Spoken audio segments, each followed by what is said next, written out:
Thank you, John.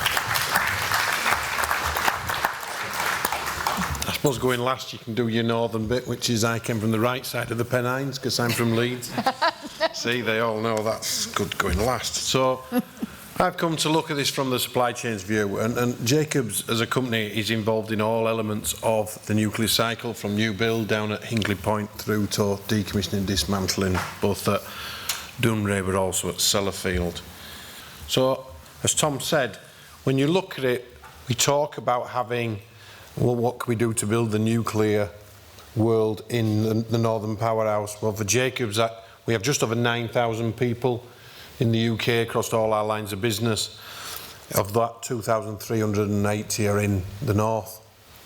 For my part of the business, there's 1,350 people across the areas that are MP11. So as you can see, we are already within the north, and the skill sets that we have will allow us to build and grow the nuclear industry within the Northern Powerhouse. So this is not something we have to develop, it is already there. We also have offices in Westlakes, we have offices in Manchester, Warrington, we have them at Barton where we have Craft, we also have Stockton. So some of those offices are our centres of excellence across the UK. So especially in Stockton, our design offices run from Stockton. We run at Sellafield, we're in the Low Level Waste Repository in Heysham, and we're also at Hartlepool. Now we also in there have a wind farm team based out of Blythe, which look at maintenance. So we do look at the whole spectrum of the actual clean energy business.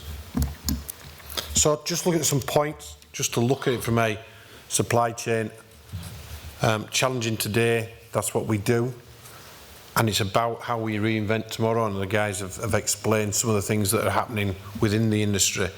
So from a socio-economic impact, we understand that the industry is deemed and looked at from outside as being expensive. We are doing a lot of the first of a kind in a lot of instances.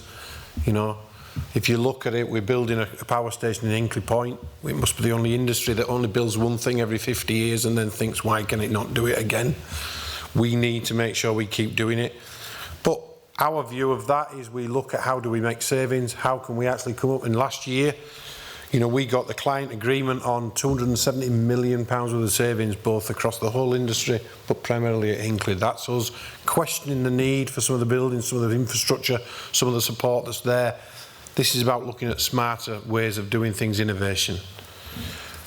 We need to look at this from a point of view of, we are a big company, Jacobs is a multinational company, but we must run by having a global presence. This is not something that you can just run and bring people in short term.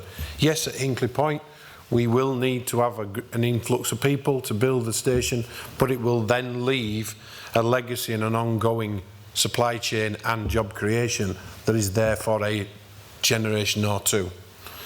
If you look at our strategy, we will have offices in the local area, we bring in local people, we have local suppliers.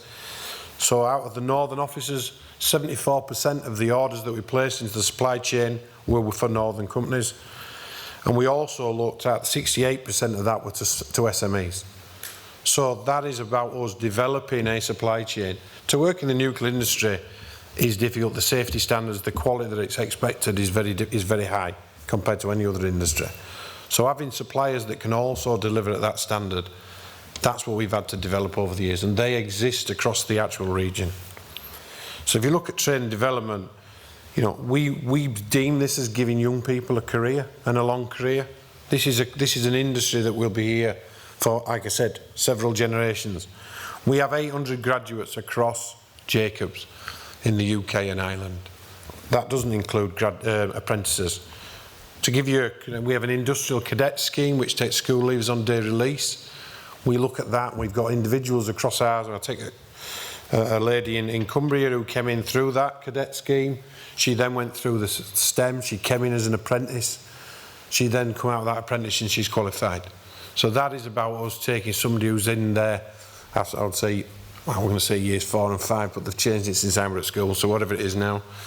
And taking those people and developing those into the industry that we are today. They are the next generation of people we need. So we could do that. I could give you that example from Stockton, from Warrington, from everywhere across the UK. That's what we need. And finally, the green agenda. This needs to be both about the supply chain but the industry about having a sustainable future. So it's about having a strategy that says we do not just go in, build and go away. This has to be about we go in, we build a community, we build a local infrastructure, we create long-term jobs, we actually get the skill set that says we can use that and move that elsewhere. And I think as industry, we also have to be part of that. So from a Jacobs perspective, we look at the miles we drive, we look at how we can reduce the amount of our own carbon footprint, we're looking at how we actually, our offices are as environmentally friendly as we can possibly be. So I think we have to also live that dream. I do not believe it is just something we can come, do and walk away from. Thank you very much. Thank you, Jim.